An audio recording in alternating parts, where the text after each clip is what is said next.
Hello friends, तो आज हम एनिमल के क्लासिफिकेशन के फाइलम कॉर्डेटा के बारे में बात करते हैं। तो इसके कॉर्डेटा के कुछ मेन कैरेक्टर क्या होते हैं जिनमें सभी कॉर्डेट्स एनिमल को रखा गया। तो जो नोटोकॉर्ड होती है वो लाइफ के किसी भी स्टेज में प्रेजेंट होती है, और जो नर्व कॉर्ड होती है वो डोर्सल और होलो होती है। फेरेंजियल स्लिट्स प्रेजेंट होती है। ये तीन कैरेक्टर है। एक तो नोटोकॉर्ड प्रेजेंट होगी लाइफ के किसी भी फॉर्म में, या तो लार्वल में या फिर अडल्ट में। फिर दूसरा है कि dorsal hollow nerve cord present होगा, और तीसरा है फेरेंजियल गिल स्लिट्स प्रेजेंट होंगी। एनिमल किंगडम का ये लास्ट फाइलम होता है कॉर्डेट। इसकी स्थापना बॉलफोर ने की थी।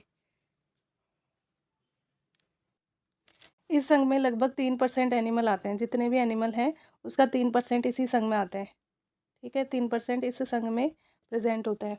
इन एनिमल्स में जो नोटोकॉर्ड होती है वो लाइफ के किसी भी स्टेज में प्रेजेंट होती है। ठीक है, लाइफ के किसी ना किसी स्टेज में नोटोकॉर्ड प्रेजेंट होगी। जो डॉर्स नर्व कॉर्ड है वो डोर्सल और होलो टाइप की होगी, और जो फेरेंजियल गिल स्लिट्स हैं वो प्रेजेंट होंगे। अब बात करें कि कॉर्डेट्स में पिशीज सबसे जीवित जंतु है। पिशीज है ना, वो सबसे जीवित जंतु है। और सबसे कम जीवित जंतु कौन से हैं, तो वो है एम्फीबियन। पिशीज सबसे ज़्यादा जीवित जंतु, पिशीज में सबसे ज़्यादा जीवित जंतु है कॉर्डेट्स में, और सबसे कम है एम्फीबियंस में। कॉर्डेट में सबसे बड़ा जो एनिमल है वो है ब्लू व्हेल। ठीक है, ये सबसे बड़ा मैमल भी है। ठीक है, सबसे छोटा है पेंडाका। ठीक है, सबसे बड़ी है ब्लू व्हेल, सबसे छोटी है पेंडाका। कॉर्डेट में प्राइमरी कैरेक्टर क्या होता है, तो नोटोकॉर्ड का प्रेजेंट होना, फेरेंजियल गिल स्लिट्स का प्रेजेंट होना, और ट्यूबुलर नर्व कॉर्ड जो कि होलो डोर्सल होगी उसका प्रेजेंट होना। ये इसके कैरेक्टरिस्टिक है। अब आगे बात करते हैं कुछ टॉपिक्स पे, मतलब कुछ बात करते हैं। जैसे कि ये इनमें सिमेट्री कैसी होगी, तो इनमें बाईलेटरल सिमेट्री होगी। बाईलेटरल सिमेट्री प्रेजेंट होती है। ठीक है, अब बात करें कि इनमें सीलोम कैसी होगी, तो ये यू सिलोमेट होते हैं। यू सिलोमेट होते हैं, यू सिलोमेट्स होंगे। ठीक है, अब बात करें इनमें सेगमेंट कैसा होता है, तो इनमें मेटामेरिक सेगमेंट होता है। मेटामेरिक सेगमेंट प्रेजेंट होगा, सेगमेंटेशन पाया जाएगा। ये कैसे होता है, तो ये ड्यूटेरोस्टोमिया होता है।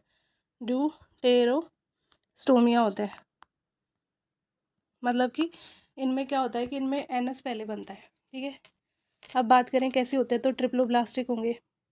ट्रिप्लोब्लास्टिक का मतलब क्या होगा कि 3 जर्म लेयर प्रेजेंट होगी, एक्टोडर्म, एंडोडर्म और मेसोडर्म। ठीक है, इनमें रेस्पिरेटरी पिगमेंट क्या होगा, तो इनमें क्या होता है, हीमोग्लोबिन प्रेजेंट होता है। हीमोग्लोबिन इनमें प्रेजेंट होगी। ठीक है, प्रेजेंट होते हैं आरबीसी में। अब बात करें कि इनका हार्ट कैसा होता है, तो इनका हार्ट है ना वो वेंट्रल सरफेस पर प्रेजेंट होता है। वेंट्रल सरफेस पर प्रेजेंट होगा इनका हार्ट।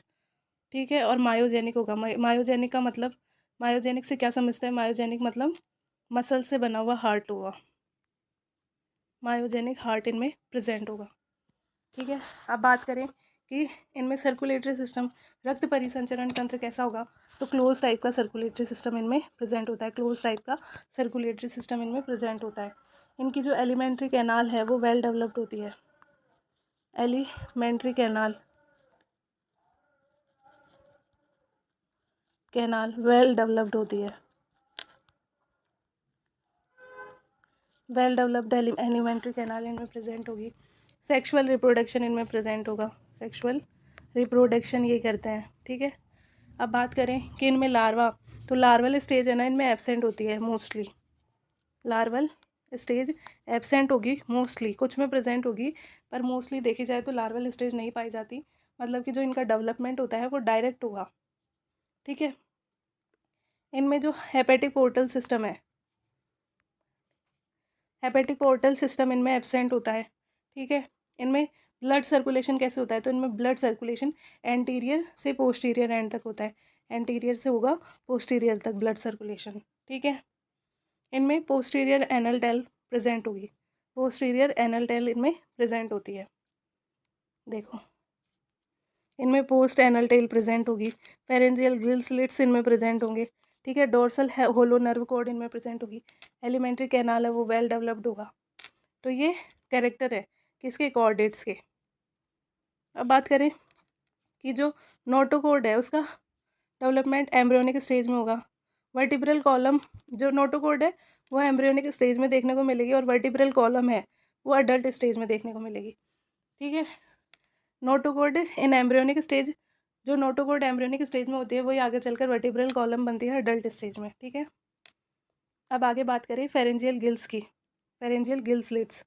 तो फेरेंजियल पाउचेस प्रेजेंट होते हैं, फेरेंजियल गिल आर्च भी बोलते हैं, ये एक्टोडर्म में धंसने से बनते हैं। ठीक है, गिल स्लिट्स कैसी होती हैं, गिल स्लिट्स कैसी होती हैं, गिल स्लिट्स होती हैं एक्वेटिक मैमल्स में प्रेजेंट होती है। ठीक है, गिल स्लिट्स एक्वेटिक मैमल्स में प्रेजेंट होंगी।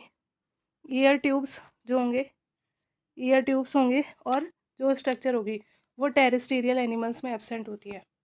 ठीक है, यूस्ट्रिकियन ट्यूब प्रेजेंट होती है और इनर ईयर स्ट्रक्चर प्रेजेंट होती है जो कि टेरेस्ट्रियल एनिमल होते हैं उनमें। अब बात करें कि नर्व सिस्टम कैसा होगा, तो नर्व सिस्टम अभी बताया था, डोर्सल होलो नर्व सिस्टम पाया जाता है, ये रहा डोर्सल होलो नर्व सिस्टम इनमें प्रेजेंट होगा, वर्टिब्रल कॉलम के ऊपर प्रेजेंट होगा। ठीक है, tubular nerve cord is always dorsal of the digestive tract, मतलब डोर्सल होती है डाइजेस्टिव ट्रैक्ट के और वर्टिब्रल कॉलम के ऊपर प्रेजेंट होगी। ठीक है, हीमोग्लोबिन प्रेजेंट होगा रेस्पिरेटरी पिगमेंट के रूप में जो कि आरबीसी में प्रेजेंट होगा। अब कॉर्डेट्स और नॉन कॉर्डेट्स में ये है कि हीमोग्लोबिन एब्सेंट होता है किसमें, आरबीसी में, नॉन कॉर्डेट्स में, और इसमें आरबीसी में प्रेजेंट होता है कॉर्डेट्स में। ठीक है, अब बात करें ब्लड फ्लो की, तो ब्लड फ्लो कैसे करेगा, एंटीरियर से पोस्टीरियर, मतलब कि बॉडी सर्कुलेटरी सिस्टम पोस्टीरियर से एंटीरियर होगा। Reverse flow of blood relative to typical non chordate pattern, तो हमारे में कैसा होगा, एंटीरियर से पोस्टीरियर की तरफ ब्लड फ्लो होगा कॉर्डेट्स में। अब आगे बात करते हैं, अभी मतलब जो बताया था कि नोटोकॉर्ड प्रेजेंट होनी चाहिए, डोर्सल नर्व कॉर्ड प्रेजेंट होनी चाहिए, फेरेंजियल गिल स्लिट्स प्रेजेंट होने चाहिए। अब देखो कौन कौन आते हैं कॉर्डेट्स में, तो कॉर्डेट्स में आते हैं पिशीज आ गई, है ना, रेज वगैरह ये सब पिशीज में आ गई, जोलेस वगैरह, फिर एम्फीबियंस आ गए, रेप्टाइल्स आ गए, एव्स आ गए, मैमल्स आ गए, ये सभी पिशीज, एम्फीबियन, रेप्टाइल, एव्स, मैमल्स, ये सभी किसमें प्रेजेंट होते हैं, कॉर्डेट्स में प्रेजेंट होंगे। पोर्टल सिस्टम कनेक्ट होता है किससे, टू कैपिलरी बेड से प्रेजेंट कनेक्ट होता है। ठीक है, इनमें हेपेटिक, रीनल और हाइपोफिशियल पोर्टल प्रेजेंट होता है। कॉर्डेट्स होते हैं, इनका क्लासिफिकेशन किसके बेस पर किया गया है वो अलग अलग है। ठीक है, क्रेनियम प्रेजेंस होता है, उन्हें क्रेनिएट्स कहा जाता है, और किस आधार पर, तो जॉ के आधार पर, लिम्स के आधार पर, फीटल मेम्ब्रेन के आधार पर कॉर्डेट्स को क्लासीफाई किया गया है। ठीक है, पहले तो जनरल पोर्टल के ऑर्गन होता है, उससे है ना, मतलब अलग अलग से ब्लड फ्लो होता है। ठीक है, जनरली जैसे कि stomach, spleen, intestine, gall bladder, pancreas, इनसे जो हेपेटिकल पोर्टल वेन है ना वो आगे ब्लड को ले जाती है लिवर तक, लिवर से फिर हार्ट में जाता है ब्लड, फिर जो पोस्ट बॉडी पार्ट है उससे रीनल पोर्टल सिस्टम किडनी तक लेके जाता है, किडनी से हार्ट में जाएगा गंदा ब्लड, और जो हाइपोथैलेमस है तो वो हाइपोशियल पोर्टल वेनस से पिट्यूटरी में जाएगा और पिट्यूटरी से हार्ट में जाएगा। ठीक है, ये ब्लड फ्लो होता है। कॉर्डेट्स को डिवाइड किया गया है किसके बेस पर, ये देखो अलग अलग सिस्टम्स होते हैं जैसे कि पिट्यूटरी ग्लैंड, फिर heart, kidney, digestive tract, hypothalamus वगैरह ये सब। तो क्रेनियल के बेस पर टू पार्ट्स में डिवाइड किया गया है, क्रेनियल और स्कल के बेस पर दो पार्ट्स में बांटा गया है। एक तो है एक्रेनिएटा, एक्रेनिएटा, क्रेनिएटा, एक्रेनिएटा, और दूसरा है क्रेनिएटा। ठीक है, एक्रेनिएटा में क्या होता है कि जो क्रेनियम होती है वो एब्सेंट होती है, जो क्रेनियम होती है वो एब्सेंट होती है, तो एक्रेनिएटा में यूरोकॉर्डेटा और सिफेलोकॉर्डेटा आएंगे। ठीक है, क्रेनिएटा की बात करें तो उनमें क्रेनियम प्रेजेंट होती है, क्रेनिएटा में क्या होगा, क्रेनियम प्रेजेंट होगी। ठीक है, वर्टिब्रल कॉलम इनमें आएंगी। ठीक है, वर्टिब्रेटा इसमें आता है। ठीक है, अब बात करें कि जॉ के बेस पर, तो जॉ के बेस पर भी बांटा गया है, जैसे ये रहा, जॉ के बेस पर बांटा गया है एग्नेथोस्टोमा और ग्नेथोस्टोमा में। एग्नेथोस्टोमा में जो होते हैं ये वाले फिशेज आती हैं, इनमें क्या होता है कि जो होती है अपनी जबड़ा वो एब्सेंट होता है, और ग्नेथोस्टोमा में जबड़ा होता है वो प्रेजेंट होता है। ठीक है। अपेंडिजेस के बेस पर भी आएंगे। तो अपेंडिजेस के बेस पर क्या होता है कि है ना, फिशेज़ है ना वो मूवमेंट इसके थ्रू करती है, फिन्स। तो फिशेज़ होती है ना वो फिन्स के थ्रू मूवमेंट करती है, तो फिन्स प्रेजेंट होंगी। और टेट्रापोडा में जिनमें 4 पैर और 5 अंगुलियां या पेंटा टेक्टाइल होता है टेट्रापोडा। ठीक है, ये आएंगे इसमें। अब एक्स्ट्रा मेम्ब्रेन डेवलपमेंट, मतलब कि जो एमनियोटा और एनेमनियोटा, मतलब कि इनमें जो एमनियोन है, एमनियोटिक फ्लूइड है वो प्रेजेंट होता है एमनियोटा में, और एनेमनियोटा में जो एमनियोटिक फ्लूइड होता है वो एब्सेंट होता है। ठीक है, एमनियोटा में आते हैं राम, एमनियोटा में आते हैं मतलब कि रेप्टाइल्स, एव्स और मैमल्स।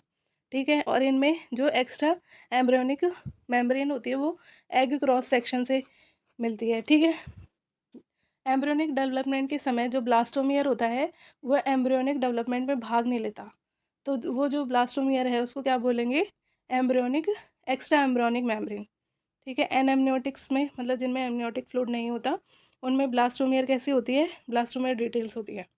ठीक है, अब बात करें आगे कि क्रेनियम नर्व के आधार पर बता दिया था कि क्रेनियम नर्व कितनी होगी।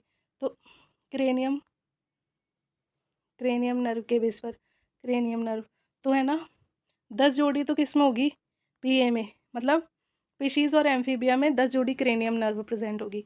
और राम में कितनी होगी, राम में 12 जोड़ी क्रेनियम नर्व प्रेजेंट होती है। ठीक है, राम मतलब रेप्टाइल्स, एव्स और मैमल्स में 12 जोड़ी क्रेनियम नर्व प्रेजेंट होगी।